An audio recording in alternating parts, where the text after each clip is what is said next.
I spent 10 years of my life in South Korea. I speak the language, I know the culture well, did 2 tours on the DMZ and the infantry, and I worked as a liaison with the South Korean military.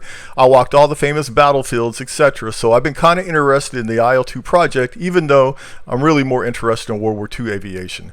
But as a ground attacker, not really interested in dogfighting, and I know we're a minority, but hear me out, I don't see a lot there to interest me.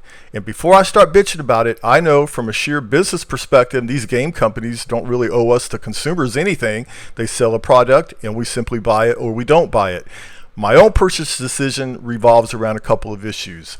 The first issue is the B-29. Will it be player flyable or AI only? The inability of the current IL-2 Great Battles game engine to support 4-engine bombers of either type has left the Western Front Air War missing, arguably, the most important feature of the Western Front Air War. It's almost comical in the sense that they produced Axis aircraft with all these weapon systems and engine types specifically developed to engage high-altitude heavy bombers that don't exist. It's like, here's an elephant gun, bro. Have fun shooting those squirrels. If they make the B-29 AI only, well, at least they finally got a game engine that supports an AI 4-engine bomber, so congratulations, I guess.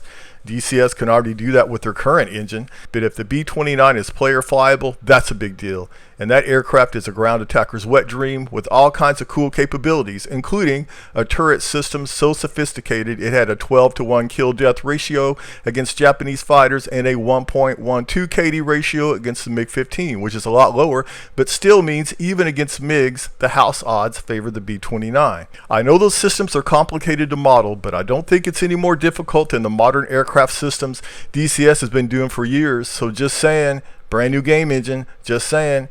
If the B-29 is player flyable, I'm in. Say no more. If it's not, well, I'm going to have to look at the asking price and decide if there's enough novelty in doing low-level ground attack in the Corsair, TU-2, and IL-10. And as far as I know, they haven't even decided if the TU-2 is player flyable or AI only. If the Corsairs were carrier-based, I would definitely be paying money for that, but that's not happening anytime soon. Second issue, what about Great Battles?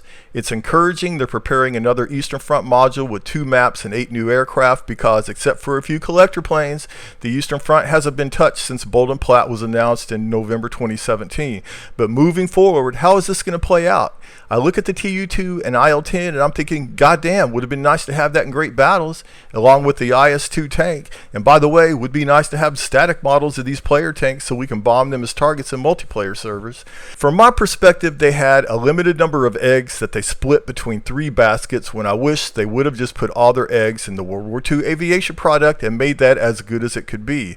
And now they moved on to something new before Great Battles was finished, in the sense that I would have liked to have seen an expanded Kursk map we can actually fly, an Eastern Germany or a Budapest map for late war Eastern Front, not to mention tons more aircraft types and armament loadout options. So I don't know the scope and scale of third-party support to Great Battles moving forward. This upcoming module is certainly a good thing, but there was so much more that could be added. I wish that they could just move the current aircraft models into the new game engine with a few tweaks instead of having to recreate every aircraft from the ground up. But talk is they're doing Pacific Theater after Korea. Thing is, Jason Williams is cracking along pretty strong with Combat Pilot, and he has been hitting his development milestones on the stated schedule, which is really refreshing, and is highly motivated and driven to show the community and his ex-partners what a well-made World War II air combat simulation looks like, and I suspect this dude is going to fucking nail it.